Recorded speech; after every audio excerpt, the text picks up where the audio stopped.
چانڈیو صاحب سے پوچھتے ہیں، چانڈیو صاحب یہ معاملہ ٹیڑھا ہے، اے سی ڈی سی فائر کر دینے سے نواز شریف صاحب یہ کیا کرتے تھے، کوئی شکایت آ گئی اے سی کی چھٹی کرا دو، ایس ایچ او کو ہٹا دو، لیکن بڑے منصوبے جو ہیں جہاں پہ کرپشن کا ایلیگیشن ہو، بڑے لوگوں پہ ہاتھ پہلے ڈالنا چاہیے.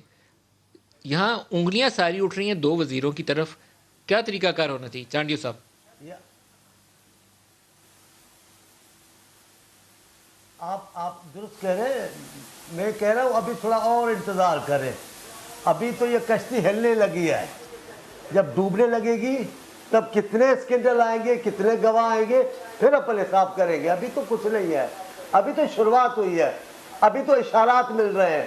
ابھی تو انہوں نے جو تصادم کی راہ اختیار کی ہے، لوگ ان کے تجزیے کر رہے ہیں.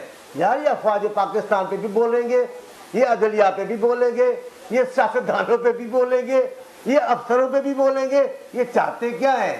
میں تو پہلے دن سے کہہ رہا ہوں خان صاحب کو جلدی پتہ نہیں کیا کی ہے، کیوں اتنی جلدی کر رہے ہیں. اور مجھے ڈر بھی لگ رہا ہے وزیر اعظم صاحب کی جلدی سے. جلدی کے نتائج اچھے نہیں. میں آپ کے پروگرام میں 10 بار کہہ چکا ہوں ان کو جلدی کائے کی ہے، مجھے نہیں سمجھ میں آتا. انہوں نے عوام کے لیے 2 پیسے کا کام نہیں کیا. آتے ہیں سوائے الزام بازی کے، سوائے الزاموں کے، سوائے گالیاں دینے کے، سوائے غلط باتیں بتانے کے، ایک دل بھی نہیں بتاتے ہم نے کیا یا ہے. انہوں نے کیا تو کچھ بھی نہیں ہے. کیا کیا ہے آپ بتائیں بھلا. اب یہ دنیا اس پہ خوش ہوگی کہ یہ وہاں سے چاول لے کر آئے.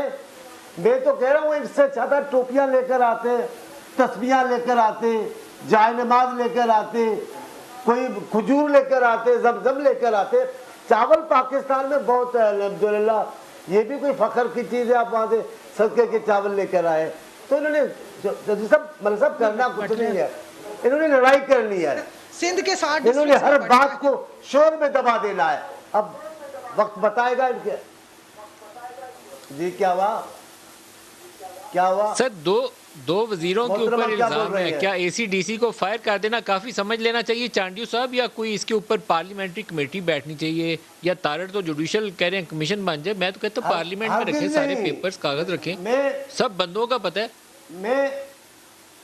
میں پہلے تو میری بہن ہے، ان کو سمجھائیں بیچ میں نہ بولے. مجھے اچھا نہیں لگتا. میں ان کے سوال کسی بیچ میں بولنے کا جواب دے دیا تو مجھے شرمندگی ہوگی.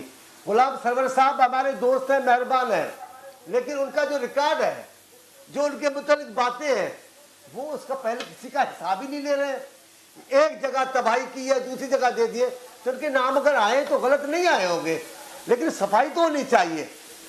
اب خود ہی کریں گے، خود ہی پڑھیں گے، خود ہی باتیں کریں گے، اس سے عوام مطمئن نہیں ہوگا. ملک صاحب ان کو لوگ اب میں بڑے دلوں سے کہتا ہوں، لیکن اب صورتحال واضح ہوتی جا رہی ہے.